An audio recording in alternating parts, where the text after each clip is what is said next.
Hello friends, स्वागत है आप सभी का S1 कोचिंग सेंटर में। फ्रेंड्स, आरआरबी एनटीपीसी सीबीटी 1 का आंसर की आने के बाद बहुत से बच्चों का जो उम्मीद था नंबर आने का, वो उम्मीद से बहुत बच्चों का नंबर जो है वो कम आ रहा है। ठीक है, बच्चों ने जब एग्जाम दिया था आरआरबी एनटीपीसी सीबीटी 1 का, तो बच्चों ने अच्छा खासा अटेम्प्ट लिया था और बच्चे सोच भी रहे थे कि मेरा जो नंबर है वो काफ़ी अच्छा आ जाएगा। लेकिन आंसर की जारी होने के बाद बहुत से बच्चों का जो उम्मीद है, उम्मीद पे खड़े नहीं उतर पा रहे हैं बच्चे। ठीक है, तो यहाँ पे बच्चों को पैनिक होने की ज़रूरत नहीं है, क्योंकि अभी एनटीपीसी का जो ओरिजिनल खेल है वो अभी होना बाकी है, जिसको हम लोग नॉर्मलाइजेशन बोलते हैं। तो नॉर्मलाइजेशन का खेल जो है वो अभी बाकी है, इसलिए बच्चों को अभी पैनिक होने की ज़रूरत नहीं है। ठीक है, तो बच्चों का अगर नंबर कम भी आ रहा है तो इसमें डरने की बात नहीं है, क्योंकि इसमें लगभग बच्चों का जो नंबर है वो 15 से लेकर के 25 नंबर तक बढ़ सकते हैं।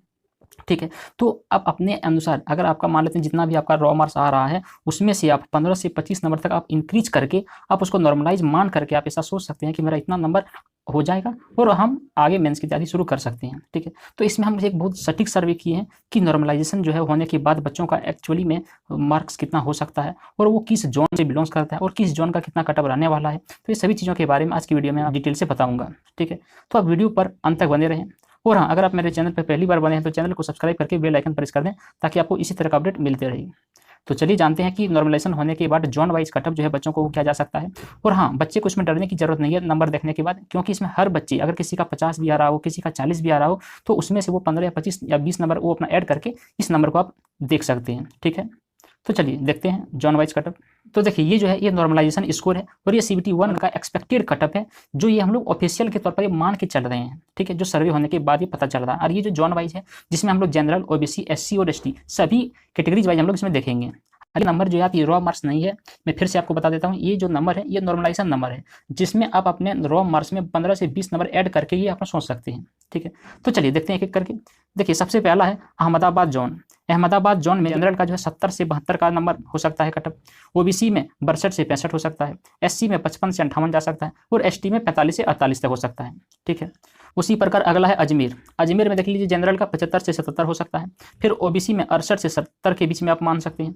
उसके बाद एससी में 60 से 63 तक हो सकता है और एसटी में 57 से 60 तक हो सकता है। ठीक है, देखिए फ्रेंड्स, ये जो कटअप तैयार किया गया है ये पिछले वाले का सर्वे को ध्यान में रखते हुए तैयार किया गया है। ठीक है, चलिए अगला देखते हैं। अगला है इलाहाबाद जोन। इलाहाबाद जोन में जनरल का 75 से 78 तक के बीच में हो सकता है।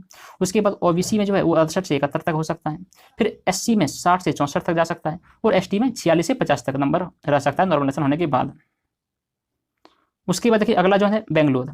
तो बेंगलोर का देख लीजिए जनरल में कितना है, वो 64 से 66 तक जा सकता है, ओबीसी में 56 से 59 तक हो सकता है और एससी में 38 से 42 तक जा सकता है और फिर एसटी में 37 से 41 तक जा सकता है। ठीक है, उसी प्रकार अगला देखिए भोपाल। भोपाल जोन जो है, इसमें जनरल का 71 से 74 तक का नंबर रह सकता है। उसके बाद ओबीसी का 64 से 67 तक रह सकता है और एससी का 56 से 59 तक जा सकता है और एसटी का 48 से 52 तक जा सकता है। ठीक है, फिर है भुवनेश्वर जोन। भुवनेश्वर जोन का देख लीजिए जनरल का 70 से 73 तक हो सकता है, ओबीसी का 64 से 67 तक बीच में रह सकता है नंबर, एससी का 50 से 53 तक जा सकता है और एसटी का 47 से 50 तक का नंबर रह सकता है। उसके बाद देख लीजिए बिलासपुर का। तो बिलासपुर का जो जनरल है वो 66 से 70 तक के बीच में हो सकता है। उसके बाद ओबीसी का जो है वो 62 से 64 तक में मान सकते हैं आप सिर्फ स्कोर। उसके बाद जो एससी है वो 50 से 54 तक और एसटी 50 से 53 तक जा सकता है। ठीक है, फिर है चंडीगढ़ जोन। चंडीगढ़ जोन जो है, यहाँ पे जनरल का 75 से 80 तक जा सकता है। उसके बाद जो ओबीसी है वो 70 से 73 तक जा सकता है और फिर जो एससी है वो 68 से 70 और एसटी का 52 से 54 तक जा सकता है।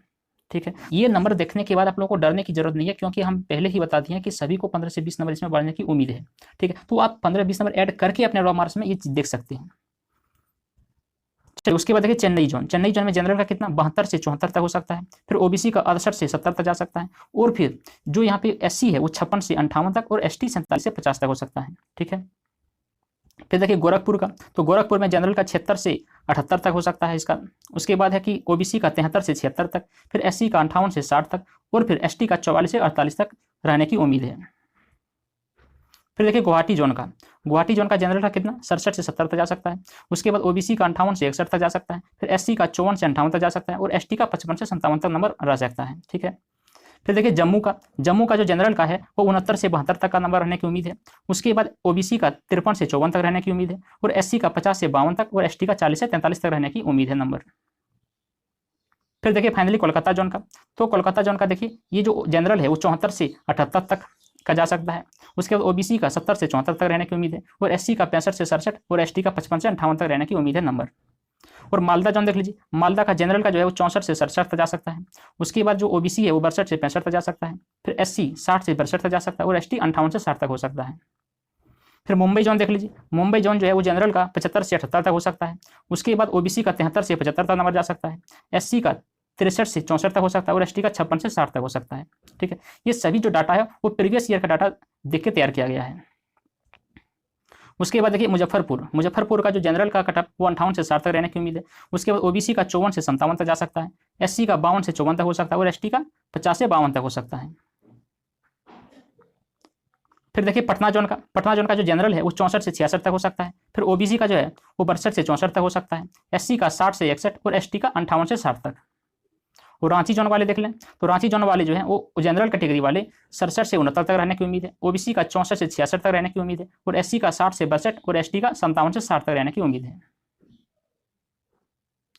फिर देखिए सिकंदराबाद जोन वाले बच्चे जो हैं वो जनरल जो जनरल में आते हैं वो 74 से 78 तक का नंबर सेफ मान सकते हैं। उसके बाद ओबीसी वाले 70 से 74, एससी वाले 65 से 70 और एसटी वाले 60 से 62 तक को नंबर सेफ मान सकते हैं।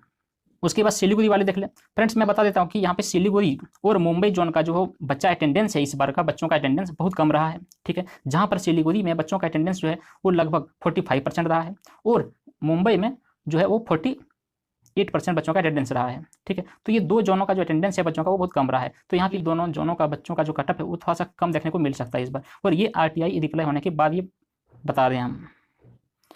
तो देखिए सिलीगुड़ी का जो है जनरल का कटअप वो 65 से 69 तक जाने की उम्मीद है। ओबीसी का 62 से 68 तक जाने की उम्मीद है और एससी का 59 से 62 तक जाने की उम्मीद है और एसटी का 54 से 57 तक सेफ मान सकते हैं। उसके बाद देखिए तिरुवनंतपुरम का जो जनरल का है वो 76 से 79 तक अपना सेफ मान सकते हैं। ओबीसी का 73 से 76 तक सेफ मान सकते हैं। उसके बाद जो एससी का है वो 55 से 57 तक मान सकता है और एसटी का 40 से लेकर 48 तक सेफ अपना मान सकता है। ठीक है, तो फ्रेंड्स आज की वीडियो में हम लोग 21 जोन का जो नॉर्मलाइजेशन स्कोर बन सकता है बच्चों का वो हम लोग देख लिए। ठीक है, तो आप अपने रॉ मार्क्स में 15-20 नंबर ऐड करके इस नंबर को आप देख करके आप अगला CBT 2 की तैयारी आराम से कर सकते हैं। तो चलिए मिलते हैं अगली वीडियो में। आज के लिए इतना ही। Thank you for watching.